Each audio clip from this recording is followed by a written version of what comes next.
इसको 3 बंदे उठा करके ले गए थे 4 तारीख को। तो उसके बाद उन्होंने फुटेज हमारे पास भेजी, तो हमें फुटेज से पता चला ये तो पहले ही क्रिमिनल है। 307 में इसको मुकदमा चल रहा है, अभी बेल पे आया हुआ है ऐसी घटिया प्रवृत्ति के। और 16 तारीख को एफआईआर बहुत मेहनत के बाद, ज़ोर ज़बरदस्ती करने के बाद एफआईआर पुलिस ने करी। पुलिस ने एफआईआर पहले करने से मना कर दिया।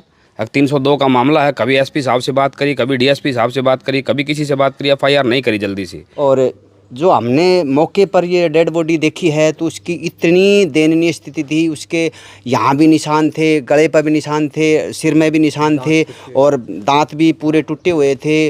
और साथ में हमने वो सबूत देखे तो एक लाश के पास खूनों की भरी पल्ली भी मिली थी। हमने उनसे कहा कि जी हमारा आदमी मर गया है, हमें संतुष्टि कैसे हो? तो उन्होंने हमसे ही वापस ये कहा कि आपका बिहेवियर अच्छा नहीं है, आप पुलिस के साथ लड़ रहे हो, झगड़ रहे हो। जबकि हम पूरे दिन से पुलिस के साथ लगे हुए थे, हर एक दुकान को खुलवा करके उनकी फुटेज सबको दिखा रहे थे। तो हम पुलिस की कार्रवाई से 1% भी संतुष्ट नहीं हैं। पुलिस गुमराह कर रही है हर कदम पर, पुलिस अपराधी को बचाने की कोशिश कर रही है।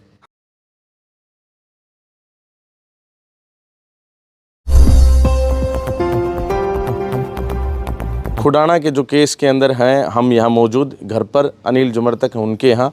अब ये हत्या थी या फिर ये साधारण कोई मौत थी, इसकी चर्चा करते हुए हम यहाँ पर सभी मौजूद लोग हैं, इनसे बातचीत करेंगे। और यहाँ पर खासतौर पर अभी सरपंच महोदय मौजूद हैं गढ़ी गांव से, इनसे बातचीत करते हैं। जी सर, स्वागत आपका इंडियन न्यूज़ पॉइंट पर। नमस्कार जी। क्या कहेंगे, ये किस प्रकार का वाक्य रहा, बताएं एक बार।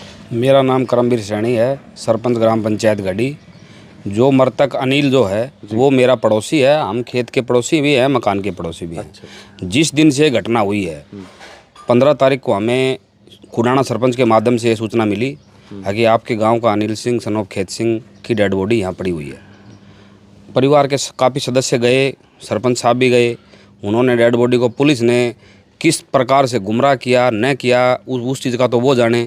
उन्होंने वो बॉडी उठाई नहीं तो इनको वो जगह दिखाई गई कहाँ से बॉडी उठाई है, नहीं कोई बात। बॉडी को खोल के भी नहीं देखने दिया गया, पोस्टमार्टम करवा दिया गया और उसको बता दिया गया कि बॉडी है डैमेज हो चुकी है, आप ले जाओ इसको। घर वाले बेचारे भोले हैं, उनको इतना ज्ञान नहीं था। उन्होंने बॉडी को ले लिया और अपने भाई का अंतिम संस्कार कर दिया। उसके बाद 15 तारीख को जहाँ पर वो रहता था, अनिल एक ठेके पर रहता था, जहाँ सोडी का इनका कोई रिश्तेदार है, उसके पास रहता था, वही खाना खाता था, वही सोता था। उनके माध्यम से पता चला कि इसको 3 बंदे उठा करके ले गए थे 4 तारीख को। तो उसके बाद उन्होंने फुटेज हमारे पास भेजी, तो हमें फुटेज से पता चला कि एक बंदा तो योगेश उर्फ सुस्सा था उनमें। अच्छा। और दूसरे का नाम वो ले रहा था लीलाराम, हम उसको जानते नहीं हैं। तो वो उनकी फुटेज देखी गई तो पुलिस को हमने बताया कि इस तरह से उसका मर्डर हुआ है। हम 15 तारीख को गए, एफआईआर करवाई। बहुत काफ़ी कड़ी मशक्क़त के बाद 16 तारीख को एफआईआर, बहुत मेहनत के बाद, ज़ोर ज़बरदस्ती करने के बाद एफआईआर पुलिस ने करी। पुलिस ने एफआईआर पहले करने से मना कर दिया। 302 का मामला है, कभी एसपी साहब से बात करी, कभी डीएसपी साहब से बात करी, कभी किसी से बात करी, एफआईआर नहीं करी जल्दी से। एफआईआर होने के बाद उन्होंने हमें ये कहा कि हम इसकी जल्दी कार्रवाई करेंगे। उससे अगले दिन हम एसपी मैडम को मिले, खुला दरबार था, डीसी साहब भी आए हुए थे, एसपी मैडम भी थी। उन्होंने हमें ये आश्वासन दिया कि एसआईटी गठित करवा करके मैं कार्रवाई करवा रही हूँ। उससे अगले दिन हम विधायक जी से मिले, विधायक जी से भी फ़ोन करवाया, तभी उन्होंने यही आश्वासन दिया कि हम एसआईटी गठित करके जाँच करवा रहे हैं। उससे अगले दिन 18 तारीख को हम सारे इकट्ठे होकर के गए। पूरे लगभग 4 दुकानों पे सब फुटेज निकलवा करके पुलिस को दिया कि ये यहाँ से उठाया, यहाँ ले गया, उसकी दुकान तक अंदर चला गया वो। अच्छा। इतने सबूत देने के बाद भी हम उसके बाद एसएचओ साहब को मिले। एसएचओ साहब ने वापस हमें ही फटकार लगाई, 302 का मुकदमा है, मैं ऐसे एफआईआर दर्ज नहीं कर सकता। ऐसे एफआईआर दर्ज करेंगे तो हमारे ऊपर बहुत झाड़ पड़ती हैं, एक कर्मचारी का कैरियर ख़राब हो जाता है, ये हो जाता है, वो हो जाता है, ये बातें बताई गई। हमने उनसे कहा कि जी हमारा आदमी मर गया है, हमें संतुष्टि कैसे हो? तो उन्होंने हमसे ही वापस ये कहा कि आपका बिहेवियर अच्छा नहीं है, आप पुलिस के साथ लड़ रहे हो, झगड़ रहे हो। जबकि हम पूरे दिन से पुलिस के साथ लगे हुए थे, हर एक दुकान को खुलवा करके उनकी फुटेज सबको दिखा रहे थे। तो हम पुलिस की कार्रवाई से 1% भी संतुष्ट नहीं हैं। पुलिस गुमराह कर रही है हर कदम पर, पुलिस अपराधी को बचाने की कोशिश कर रही है। हमारी नज़रों में हमें लग रहा है कि पुलिस अपराधी को बचाने की कोशिश कर रही है। तो हमें न्याय चाहिए, हम न्याय की लड़ाई लड़ रहे हैं। हमें 10-20 गाँवों को इकट्ठा भी होना पड़ा इस मामले में तो हम इकट्ठा होंगे, सीएम साहब तक जाएंगे, ऊपर तक इस बात को उठाएंगे। जहाँ तक हमारी कोशिश होगी हम वहाँ तक जाएंगे और पूरा जोर लगाएंगे। 10-20 गांव भी जाना पड़ा तो सब जाएंगे। जी चलिए।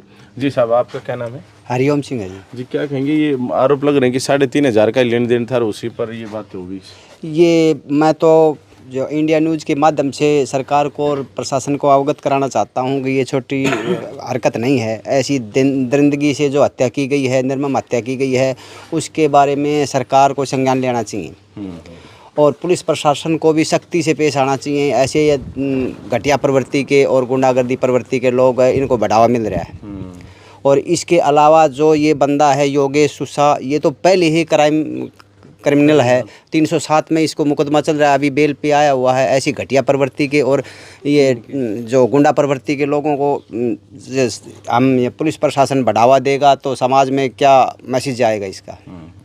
और इसके बाद भी हमने तो जो साक्षात मिले हैं, जो मतलब जो सबूत मिले, हमने अपनी आँखों से देखा। जहाँ ये अनिल मेरा खेत का पड़ोसी है और गांव का भी है, मेरा परिवार से संबंधित है।